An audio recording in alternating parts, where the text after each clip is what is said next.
1978년 5월 프랑스의 우아즈에 있는 샹티이에서 버려진 차량이 발견됩니다. 차량 내부에는 누군가를 묶었던 것으로 보이는 끈과 피 묻은 손수건이 남아 있었습니다.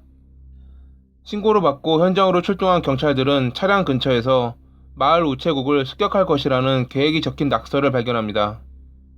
차에 남아있는 흔적이 단순한 장난이 아님을 생각한 경찰은 극비리의 우체국 일대를 감시하며 수상한 사람을 물색했으나 별다른 일은 일어나지 않았습니다. 2달 후인 1978년 7월 우체국으로부터 얼마 떨어지지 않은 영화관에서 나오던 카린이 의문의 공격자에게 저격을 당하는 일이 발생합니다.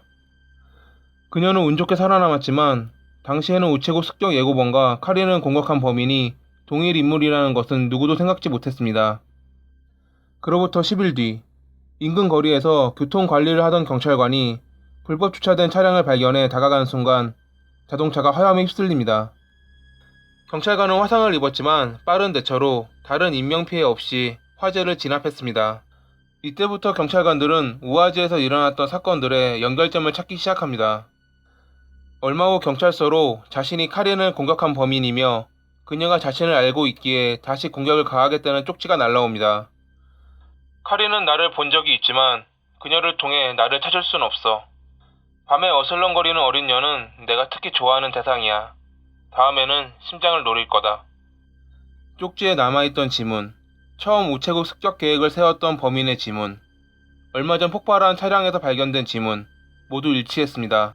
동일범이었던 겁니다. 11월 16일, 한 여성이 자전거를 타고 가다 뒤에서 오던 차량과 부딪히는 사고가 발생합니다. 여성은 자신을 치고 도망가는 차량의 번호를 기억해 신고했지만 확인 결과 도난 차량임이 밝혀졌습니다.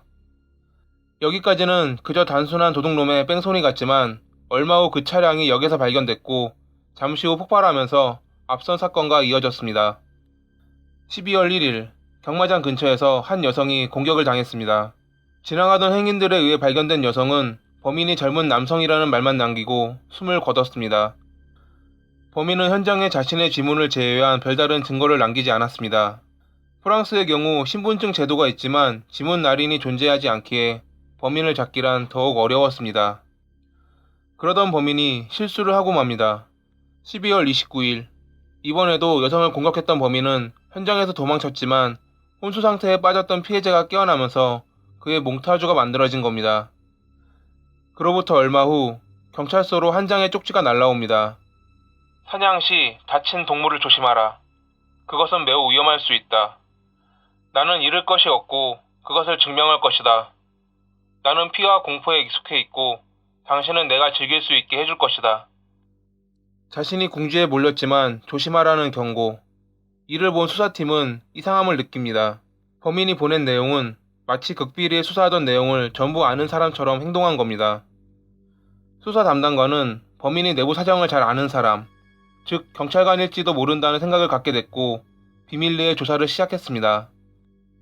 폭발물에 전문적인 지식이 있고 사건 현장에 먼저 도착해 증거를 지울 수 있는 경찰관을 색출하던 중 조건에 부합되는 인물이 하나 있다는 걸 알게 됩니다. 알랭 라마레. 그는 23살의 젊은 경찰관이었고 얼마 전에는 폭발할지도 모르는 수상한 차량을 직접 조사하며 수사에 열정을 보인 인물이었습니다. 만약 그가 범인이라면 차량에 폭발물이 있는지 없는지도 알 것이고 그렇기에 자신있게 수상한 차량에 다가갈 수 있었던 것일지도 모릅니다. 그는 모든 사건이 발생할 때 현장에 있었고 누구보다 현장에 먼저 도착한 인물 중 하나였습니다. 극비리의 알랭을 조사하던 수사관은 그의 필적이 범인이 보낸 쪽지와 일치하는 점과 범인의 것으로 발견된 지문 역시 그와 일치한다는 것을 알아냅니다. 몇 달간 모은 정보를 검찰에게 보여주자 곧바로 체포영장이 발부됐고 그렇게 알랭은 체포됩니다.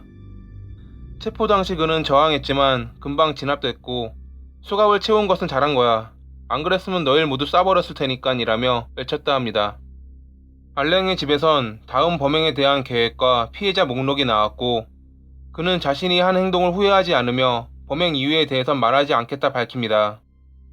경찰 내부에선 경찰에 대한 이름을 더럽히지 않기 위해 알랭이 범행을 저지르기 전 사임했던 것처럼 서류를 작성했지만 그가 사인을 하지 않았기에 언론의 질타를 받습니다.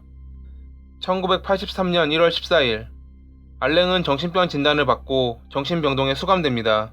그는 법적으로 정신병이 있기에 그가 한 행동에 책임이 없다는 판결을 받았습니다.